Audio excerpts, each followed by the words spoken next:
Shrimad Bhagvatam, First Canto, Chapter 9. The Passing Away of Bhishmadev in the Presence of Lord Shri Krishna.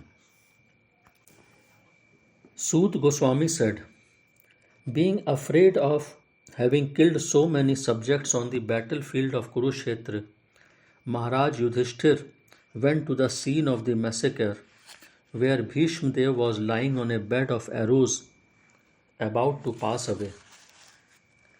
At that time, all his brothers followed him on beautiful chariots drawn by first-class horses decorated with gold ornaments.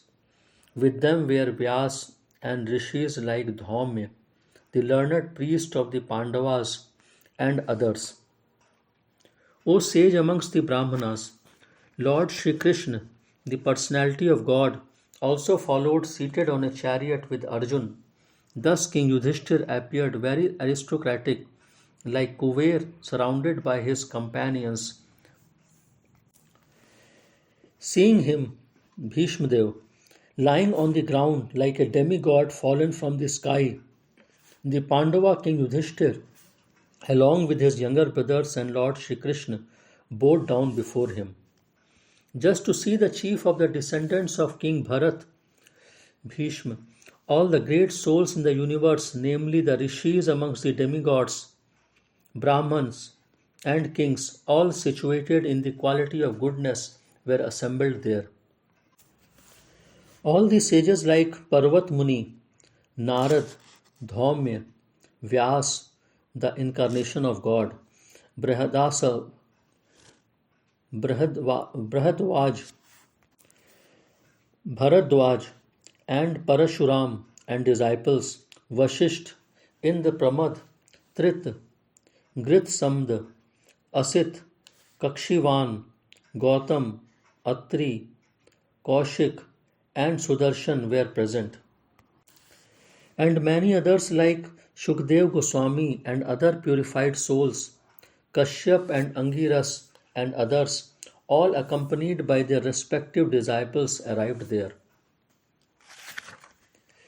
Bhishmadev, who was the best amongst the 8 Vasus, received and welcomed all the great and powerful rishis who were assembled there, for he knew perfectly all the religious principles according to time and place. Lord Shri Krishna is situated in everyone's heart, yet he manifests his transcendental form by his internal potency. This very Lord was sitting before Bhishmadev, and since Bhishmadev knew of his glories, he worshipped him duly. The sons of Maharaj Pandu were sitting silently nearby, overtaken with affection for their dying grandfather. Seeing this, Bhishmadev congratulated them with feeling. There were tears of ecstasy in his eyes, for he was overwhelmed by love and affection. Bhishmadev said, "Oh, what terrible sufferings and what terrible injustices you good souls suffer for being the sons of religion personified. You did not deserve to remain alive under those tribulations, yet you were protected by the Brahmans, God, and religion. As far as my daughter-in-law Kunti is concerned, upon the great General Pandu's death, she became a widow with many children, and therefore she suffered greatly. And when you were grown up, she suffered a great deal also because of your actions. In my opinion, this is all due to inevitable time under whose control everyone in every planet is carried, just as the clouds are carried by the wind. Oh, how wonderful is the influence of inevitable time! It is irreversible. Otherwise, how can there be reverses in the presence of King Yudhishthir, the son of the demigod controlling religion, Bhim, the great fighter with a club, the great bowman Arjun with his mighty weapon Gandiv, and above all, the Lord, the direct well-wisher of the Pandavas. O King, no one can know the plan of the great Lord Shri Krishna, even though great philosophers inquire exhaustively, they were bewildered. O best amongst the descendants of Bharat, I maintain therefore that all this is within the plan of the Lord, Accepting the inconceivable plan of the Lord, you must follow it. You are now the appointed administrative head, and my Lord, you should now take care of those subjects who are now rendered helpless. This Shri Krishna is no other than the inconceivable original personality of God. He is the first Narayan, the supreme enjoyer, but he is moving amongst the descendants of King Vrishni, just like one of us, and he is bewildering us with his self created energy. O King, Lord Shiv, Narad, the sage amongst the demigods, and Kapil, the incarnation of God, all know very confidentially about his glory through direct contact. O King, that personality whom out of ignorance only you thought to be your maternal cousin, your very dear friend, well wisher, counselor, messenger, benefactor, etc., is that very personality of God, Shri Krishna. Being the absolute personality of God, He is present in everyone's heart. He is equally kind to everyone, and He is free from the false ego of differentiation. Therefore, whatever He does is free from material inebriety. He is equibalanced. Yet, despite His being equally kind to everyone, He has graciously come before me while I am ending my life, for I am His unflinching servitor. The personality of God, who appears in the mind of the devotee by attentive devotion and meditation and by chanting of the holy name, releases the devotee from the bondage of fruitive activities at the time of his quitting the material body. May my Lord, who is four-handed and who is beautifully decorated lotus face with eyes as red as the rising sun, is smiling kindly await me at that moment when I quit this material body. Sud Goswami said, Maharaj Yudhishthir, after hearing Bhishmadev speak in that appealing tone, asked him in the presence of all the great rishis about the essential principles of various religious duties.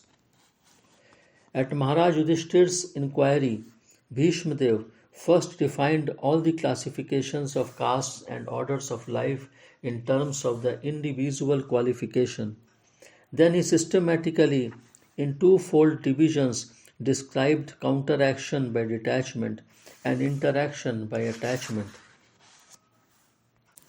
He then explained by divisions acts of charity, the pragmatic activities of a king and activities for salvation. Then he described the duties of women and devotees both briefly and extensively. Then he described the occupational duties of different orders and statuses of life, citing instances from history, for he was himself well acquainted with the truth. While Bhishmadev was describing occupational duties, the sun's course ran into the northern hemisphere. This period is desired by mystics who die at their will. Thereupon, that man who spoke on different subjects with thousands of meanings, and who fought on thousands of battlefields, and protected thousands of men, stopped speaking, and being completely freed from all bondage, withdrew his mind from everything else and fixed his wide open eyes upon the original personality of God, Shri Krishna, who stood before him, four-handed, dressed in yellow garments, and glittered and shined. By pure meditation, looking at Lord Shri Krishna, he at once was freed from all material inauspiciousness and was relieved of all bodily pains caused by the arrow wounds. Thus, all the external activities of his senses at once stopped, and he prayed transcendently to the controller of all living beings while quitting his material body. Bhishmadev said, Let me now invest my thinking, feeling, and willing, which were so long engaged in different subjects and occupational duties, in the all powerful Lord Shri Krishna. He is always self satisfied, but sometimes, being the leader of the devotees, he enjoys transcendental pleasure by descending on the material world. Although for him From him only the material world is created. Shri Krishna is the intimate friend of Arjun. He has appeared on this earth in his transcendental body, which resembles the bluish color of the tamal tree. His body attracts everyone in the three planetary systems, upper, middle, and lower. May his glittering yellow dress and his lotus face covered with paintings of sandalwood pulp be the object of my attraction, and may I not desire fruitive results.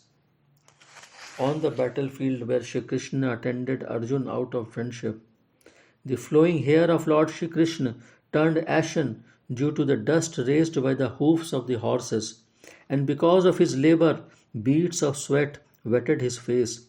All these decorations, intensified by the wounds dealt by my sharp arrows, were enjoined by him. Let my mind thus go unto Shri Krishna.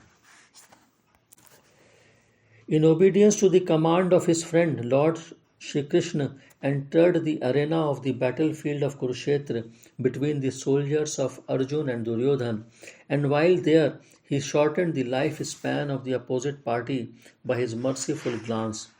This was done simply by his looking at the enemy. Let my mind be fixed upon that Shri Krishna.